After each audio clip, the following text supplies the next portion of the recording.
Welcome to our channel. Today we how to connect Upromise to your 529 account for rewards, complete guide step by step clearly.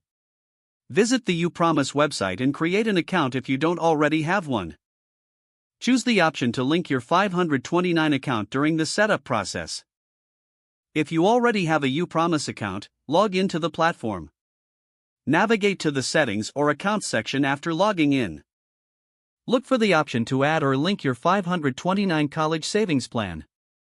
Select your specific 529 plan provider from the list provided.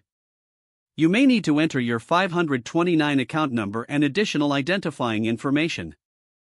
Follow any prompts to verify your identity for security purposes. Once verified, review the connection details carefully. Confirm and save your changes to complete the linking process. Check for any notifications or confirmation messages regarding the connection. Now that your 529 account is linked, start earning rewards through eligible purchases. Monitor your rewards balance regularly through your Upromise account. Consider setting up automatic contribution options if available. Stay informed about any promotions or bonus offers that could increase your rewards. Utilize Upromise's various shopping partners to maximize your earnings. Keep track of your 529 plan contributions and rewards earned through Upromise. This strategic connection can enhance your college savings journey.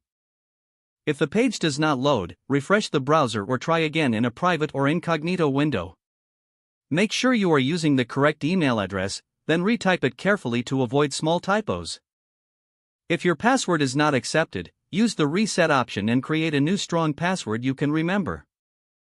Check your spam folder for verification or security emails, then complete any requested confirmation steps. Enable two-factor authentication if available to improve account security and reduce unauthorized access risk. After signing in, review your profile details so your contact information and settings are accurate and current. If you see an error message, note it down and try again after restarting your device and internet connection. Log out when you finish, especially on shared devices, to keep your account and payment information secure.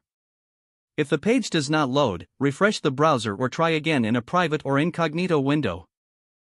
Make sure you are using the correct email address, then retype it carefully to avoid small typos. Don't forget to like this video and subscribe to our channel for more step-by-step tech guides.